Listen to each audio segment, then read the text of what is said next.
Hi, Rogue. Are you ready for your book club? I mean, you're holding the book. Is this our book we're reading? The Genius Files, You'll Only Die Twice. I think this is the right one. Yep. All right, Rogue, are you actually going to read the book today, or are you just going to take a nap? Daisy Ray took a nap during her book club. Yeah. Alright guys, it is time for Rogue's Reads, and I'm Renee. I'm the Children's Librarian at Salem Public Library in Salem, Ohio.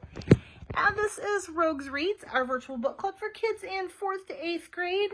And that is my friend Rogue. So this is his book club.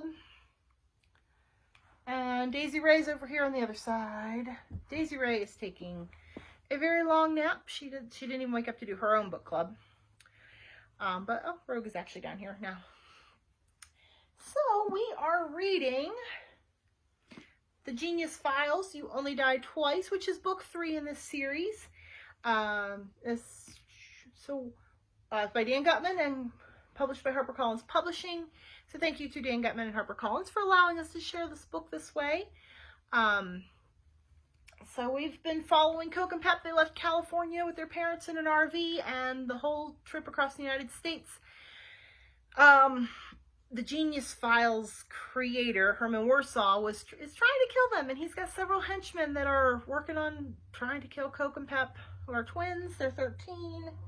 So if you're just now joining us and you need my summary, I'm going to suggest you back up to the beginning and start fresh right at the beginning with us, because we have read this whole book, this whole series. We ended yesterday. Let's see. I'm going to have to back up a little bit here. Ow. Oh, that's right. Okay, so they're in Virginia, and they stopped to see the giant chest of drawers, which is actually a building that's 80 feet tall, I think. Yeah. And somebody pushed a chest of drawers out of the giant chest of drawers, and it nearly landed on Pep's head.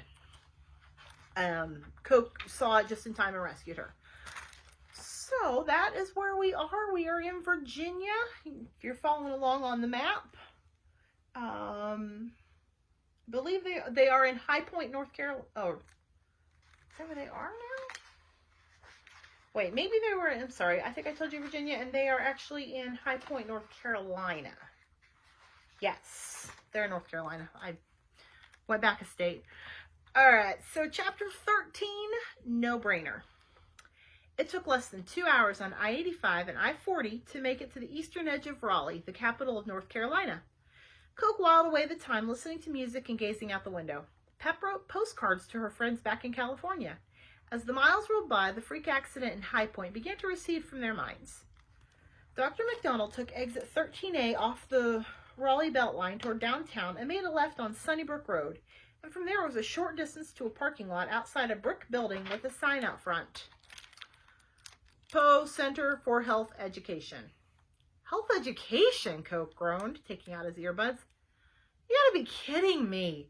If you look in the dictionary for the word boring, I bet there's a picture of this place. Oh, be quiet, Mrs. McDonald told him. You're going to love this.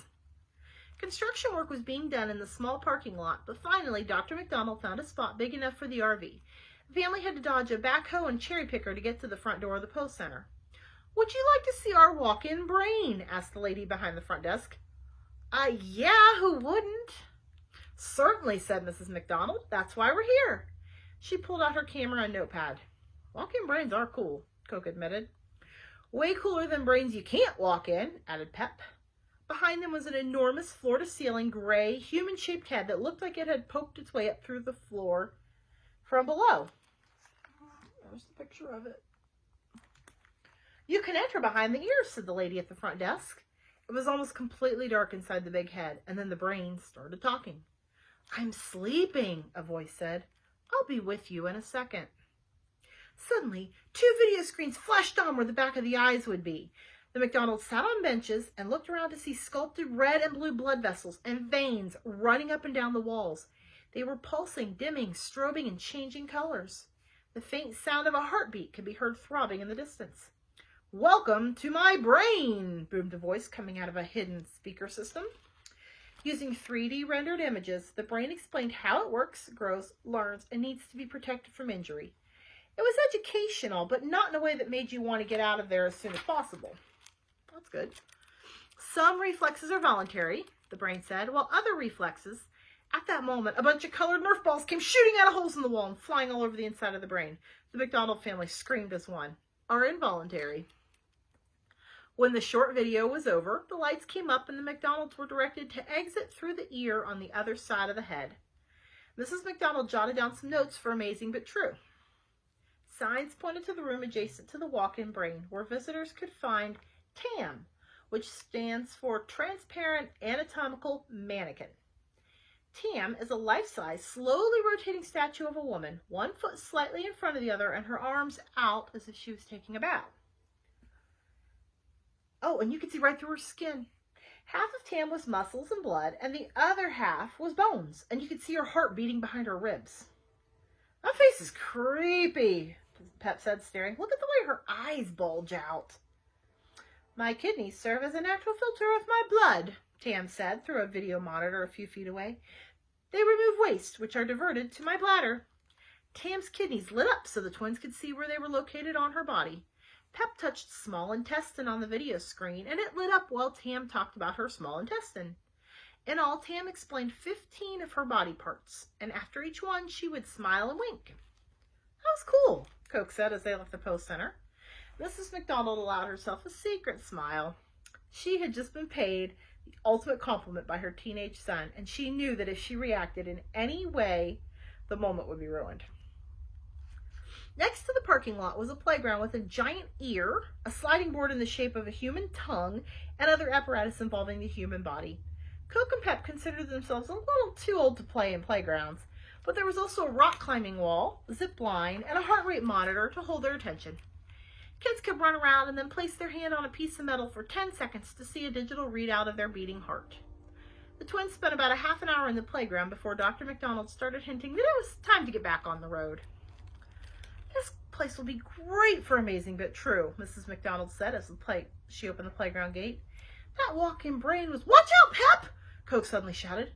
From the edge of his peripheral vision, he had spotted something falling from the cherry picker that was doing construction work in the parking lot. He gave a hard shove, sending his sister sprawling to the dirt. "Hey, what's the big idea?" Pep shouted. But as she turned around, she saw an irregularly shaped pink object about the size of a car smash into the blacktop at the exact spot where she had been walking. The thing must have been made of solid concrete because when it hit the ground, it cracked open and burst into 1,000 pieces, which went flying all over. Everyone shielded their faces. If Coke hadn't pushed her out of the way, Pep would have been crushed. "What was that?" Pep said as her parents rushed to her side. Coke bent down and picked up a piece of the pink concrete. "I believe that was a giant brain," he said. "I guess it was going to be part of the playground." "Are you okay?" Dr. McDonald asked. "I think so," Pep said, still shaken up. "Coke saved my life again." "What are brothers for?" Coke said modestly. "I'm going to go talk to the man operating that machine," Dr. McDonald said. "Somebody might get killed out here." "Can we just go?" Pep said. "I don't want to talk to anybody." "Okay, honey," Dr. McDonald said. "Anything you say." As the grown-up, I think I would want to go talk to that person. After they piled back into the RV and were on the road, it was hard not to talk about what had just happened. "What an odd coincidence, Pep," Mrs. McDonald noted. "When we were in High Point, you were almost crushed by a chest of drawers that fell out of a chest of drawers. And here you were almost crushed by a giant brain right outside of a building that has a giant brain." I don't think it's a coincidence. You guys? Probably not. "I'm just glad Coke saw both of them in time to push her out of the way," Dr. McDonald said. "Great work, son." As they got on I-40 East out of Raleigh, Pep kept trying to convince herself that the two accidents were simply random events that could have happened to anybody. Just because two freakishly coincidental things happen one after the other doesn't necessarily mean there's any connection between them. But what if there was? All right, Chapter 14, The Kinston Trio. Dr. McDonald was pushing the speed limit. It was still a long way to the birthplace of Pepsi in New Bern. He liked driving fast, but an RV is not exactly built for speed. The dishes were rattling in the cabinets. "Do you ever wonder where your food goes after you eat it?" Mrs. McDonald asked the twins as she passed out the tuna sandwiches she had made for lunch. "I don't want to know," Pep said. "I'm sure it's gross." "Well, you're going to find out," her mother told her, "because we're going to continue on our theme of the human body. We're going to stop off and visit a giant digestive system at a hospital in Kinston." "Yuck," Pep moaned. I'm with Pep. "Well, it's good that we're going to a hospital," Coke remarked, "just in case something else falls on Pep's head." "Very funny, jerk," said Pep as she punched him. Pep had quickly recovered from the gratitude she had been feeling for her brother after he had saved her life twice. "Don't call your brother a jerk," said Dr. McDonald. Kinston is a natural stopping point along Route 70 between Raleigh and New Bern. It's a small town originally named Kingston after England's King George III. And after the Revolution, the G was dropped in hopes that people would forget about the king. Go ahead and look it up if you don't believe me. Dr. McDonald pulled off the highway, and it was only a few blocks to the Lenoir Memorial Hospital Health and Science Museum. The McDonalds piled out of the RV, or I should say, most of the McDonalds piled out of the RV. "Let's go, Pep," called Mrs. McDonald. "I think you're really going to like this." "You guys go ahead," Pep replied. "I'll stay here." "Don't be silly," said her father. "We do things as a family." Slowly, reluctantly, Pep emerged from the safety of the RV. She looked up in the air and around her nervously, convinced that an enormous intestine was going to fall out of the sky and on her head at any moment. There was nothing dangling above her that could do her harm. As advertised, the hospital had a room with a replica of a digestive system that visitors could go through. The whole family entered through the mouth, naturally, and had to get down on their hands and knees to crawl through the throat, esophagus, stomach, and intestines. Along the way, they activated sensors that triggered audio descriptions of the functions of various parts of the digestive system. And at the end, well, they crawled out of the exit. They didn't spend a lot of time at the hospital, which also featured a crawl-through model of a blood vessel, a planetarium, and other exhibits. Pep was on her guard the whole time, still convinced that something else would fall on her head. As they walked back to the RV, Pep was cautiously looking up in the sky when, "Watch out!" Coke yelled.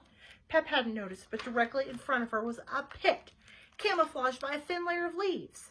She tumbled into it with a shriek, landing on her face. "Ah!" The pit was about 6 feet deep and appeared to have been constructed like a trap that would be used by survivalists to catch animals. Fortunately, there were no pointed sticks poking up from the bottom. "Get me out of here!" Pep yelled. "Are you okay?" Dr. McDonald asked as he helped Pep climb out of the hole. "I think so. Why is there a hole in the ground here?" Mrs. McDonald complained. "It serves no purpose." "They should at least put a sheet of plywood over this," Dr. McDonald said. "Somebody could get hurt, and the hospital would have a big lawsuit on their hands. Maybe we should go back and issue a formal complaint." "Forget about it, Dad," Pep said. "Let's just blow this pop stand." She seemed to be okay, except for the humiliation that comes from falling into a hole. Coke stifled a laugh, and Pep slapped him. "This isn't funny," she whispered to him. "Somebody's out to get me. It's probably Mrs. Higgins or those bowler dudes." "You're just paranoid," Coke said. "All you did was fall in a hole." "I fell into a hole after a chest of drawers and a giant brain fell on me," Pep told him. 3 things like that don't just happen to anybody. Those weren't coincidences." I got to agree with Pep. All right. Oh, perfect. Chapter 15, Pepsi World. The McDonald's only had to drive about 40 miles on Route 70 heading west to reach New Bern, the second oldest city in North Carolina. At the mouth of the Neuse River, it's just miles from the Atlantic Ocean. "Hey, you know what else is in New Bern?" asked Mrs. McDonald as she leafed through her guidebook. "The stuffed head of the horse that used to pull the town fire truck. His name was Firehouse Fred. We could go see him afterward." "Ew. Do we have to?" Pep asked. "I want to look at some dead stuffed horse's head." Dr. McDonald pulled off the highway at the New Bern exit, made a right on Pollock Street, and drove less than a mile, taking a right on Middle Street. And there it was, an unassuming little corner store with a blue awning just down the street. Oh, just on the street, there was an open parking spot big enough for the RV. Oh, there it is. Just a little store. So this is where Pepsi was invented? Pep asked. There was a plaque on the wall, and as she got closer, she could read the words. This building marks the site of Bradham's Pharmacy, where Caleb D. Bradham created Pepsi-Cola in 1898. Pharmacy? Pep said. Back in those days, her brother told her pharmacies had soda fountains in them, and the pharmacist would mix up his own drinks. So this guy named Caleb Bradham began experimenting, and he hit on a formula of carbonated water, sugar, cola nut extract, vanilla, pepsin, and rare oils. And in the beginning, he called the stuff Brad's drink. How can you possibly know all that? Pep asked her brother. I just do, okay? He replied, Bradham renamed the stuff Pepsi-Cola in 1903 after the two main ingredients, pepsin and cola nuts. Who cares? Pep said, refusing to be impressed by her brother's encyclopedic knowledge of useless information. The McDonald's went inside. The birthplace of Pepsi was empty, or at least it was empty when it came to people. It was filled, however, with just about every Pepsi product in existence. There were Pepsi teddy bears, baseball caps, clocks, cookie jars, and earrings, Pepsi salt and pepper shakers, keychains, umbrellas, coffee mugs, and mouse pads, Pepsi zipper pulls, belt buckles, and t-shirts that read, Friends don't let friends drink Coke. This place is just a store that sells Pepsi stuff, said Coke. It's not like it's a museum or anything. It's just a big commercial for Pepsi. Dr. McDonald scoffed. It's like all these tourist traps. Well, what did you expect? Mrs. McDonald asked. The Louvre? You're not going to find the Mona Lisa at a place like this. I don't even like Pepsi, said Coke, who always insisted that Coca-Cola tasted better than Pepsi-Cola. I say we blow this pop stand. I want to look around a little, said Pep. We came so far to get here. I'll be in the RV, muttered Dr. McDonald. Me too, said Coke. Mrs. McDonald snapped a few photos and picked up a brochure. Come on out when you're finished, honey, she told Pep. Don't listen to those boys. You take your time in here. Now Pep was alone. She didn't even see anybody behind the cash register. This seems like a bad idea, guys. She wandered around the aisles, looking at the Pepsi hooded sweatshirts, the Pepsi bottle Christmas tree ornaments, the earrings made out of Pepsi bottle caps. It was a Pepsi world. Growing up, Pep had always felt a little left out when she would go into stores with her friends. Girls with names like Melissa and Ashley and Rachel could always find personalized souvenirs with their name on them, but there was never anything for kids who had an unusual name. Yep. I'm Renee, spelled R-E-N-A-E. Even if you can find Renee, it wasn't spelled right. So I sympathize with Pepsi very much here. But here, everything in the store had Pep's name on it. It was almost like the whole place was devoted to her. She was mesmerized. All right, I'm not even going to try to do the voice right here. Don't be sad, little lady. The husky voice came from behind her. Pep, taken by surprise, wheeled around to see Elvis Presley. Well, an Elvis Presley impersonator, anyway. And there he was in all his Elvis glory, decked out in a white spandex jumpsuit, a ridiculously wide macrame belt with metal studs, a white scarf, and a red velvet cape with elaborate embroidered designs all over it. This guy wasn't just some casual fake Elvis. He was a real fake Elvis. He even wore an Elvis mask, which completely covered his face. Do you work here? Pep asked innocently. You might say that, darling. He was even putting on a fake Elvis voice, which I'm not doing. Why are you dressed up like Elvis Presley? Pep asked. Today is Elvis Day at the birthplace of Pepsi, Elvis replied. The king loved Pepsi. Say, are you here all by yourself, young lady? The rest of my family got bored, Pep told him, so they're waiting in the RV. But my name is Pepsi, so this place is pretty cool to me. You look like you've had a tough day, Elvis said in his obviously fake Elvis voice.